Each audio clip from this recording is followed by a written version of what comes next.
بسم اللہ الرحمن الرحیم۔ السلام علیکم خواتین و حضرات، نظریات سینٹرل ریسرچ میں خوش آمدید۔ ناظرین اکرام، تحریک انصاف نے جو KPK میں لوکل گورنمنٹ الیکشن ہارا ہے، فواد چودھری نے اس کی تفصیل اپنے ایک پریس کانفرنس میں بتائی ہے۔ انہوں نے یہ وضاحت کی ہے کہ ہماری اپنی ہی غلطیاں تھیں جن کی وجہ سے ہم یہ الیکشن ہارے ہیں۔ ان غلطیوں کا اعتراف کرنے کے ساتھ ساتھ جو پارٹیاں، جو اسلامی جماعتیں وہاں سے الیکشن جیتی ہیں اور انہوں نے ایک اچھی کامیابی حاصل کی ہے، ان کو مختلف طرح سے تنقید کا نشانہ بنایا ہے، اور انہوں نے یہ بات مانی ہے کہ ان جماعتوں کا سکہ پاکستان میں مضبوط ہو رہا ہے، لیکن اس پر شاباش اور حمایت کرنے کی بجائے انہوں نے اپنے دل کی بھڑاس نکالنے کی کوشش کی ہے۔ انہوں نے مولانا فضل الرحمان صاحب کی جماعت اور تحریک لبیک کے خلاف ایسی باتیں کی ہیں جو ان کو نہیں کرنی چاہیے تھیں۔ انہوں نے بڑے سخت الفاظ استعمال کیے ہیں کہ یہ جماعتیں شدت پسند جماعتیں ہیں، انتہائی شدت پسند ہے، اور ان کا پاکستان میں حکومت کرنا پاکستان کے لیے نقصان کا باعث ہو سکتا ہے۔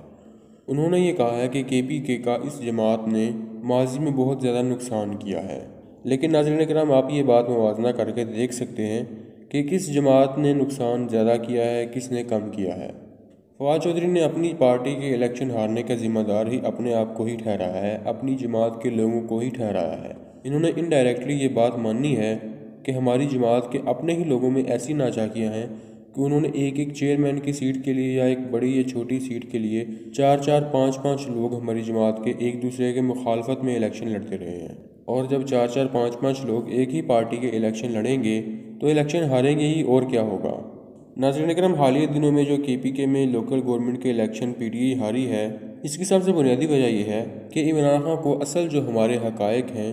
ان کی آج تک خبر ہی نہیں ہو سکی، اصل ان کی پہچان ہی نہیں ہو سکی، اور جن چیزوں کی پہچان ہوئی ہے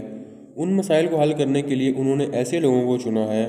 کہ جو خود بھی ماضی میں پاکستان کا برا حال کر چکے ہیں۔ اب دیکھ لیں کہ فواد چودھری صاحب کس جماعت سے آئے ہیں، انہوں نے پہلے کتنی جماعتیں چھوڑی ہیں اور کتنی جماعتوں میں انہوں نے حصہ لیا ہے۔ آپ گوگل سے دیکھ سکتے ہیں کہ شیخ رشید پہلے کن کن جماعتوں میں رہ چکا ہے، پھر دوست عاشق اعوان کہاں کہاں سے آئی ہے، کس کس پارٹی سے تعلق رہے ہیں۔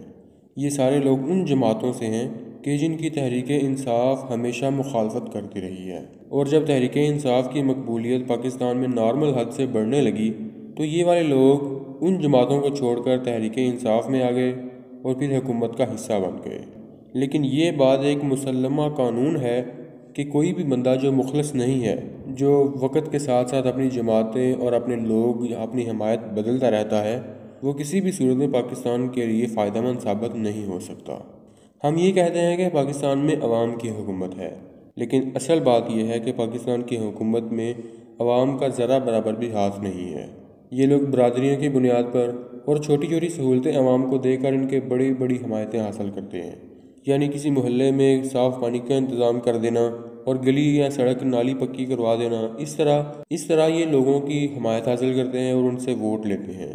جو کہ سراسر حقیقت سے اور جمہوریت کی روشنی سے بہت زیادہ دور ہے۔ لوگوں کو اندھیرے میں رکھا جاتا ہے اور تھوڑی سی سہولتیں دے کر ان سے ووٹ حاصل کیے جاتے ہیں، اور پھر بڑی بڑی حکومتیں قائم کی جاتی ہیں۔ بہرحال فواد چودھری نے جو تحریک لبیک اور JUI کے خلاف بات کی ہے، ان کو یہ معلوم ہو جانا چاہیے کہ اس طرح کی شدت پسندی کے الزامات لگا کر یہ عوام کے دلوں میں گھر نہیں کر سکتے، یہ ان جماعتوں کا سکہ پاکستان میں نہیں بٹھا سکتے، اور نہ ہی لوگوں کو اپنی طرف مائل کر سکتے ہیں، بلکہ اس دنیا میں، خصوصاً اسلامی جمہوریہ پاکستان میں،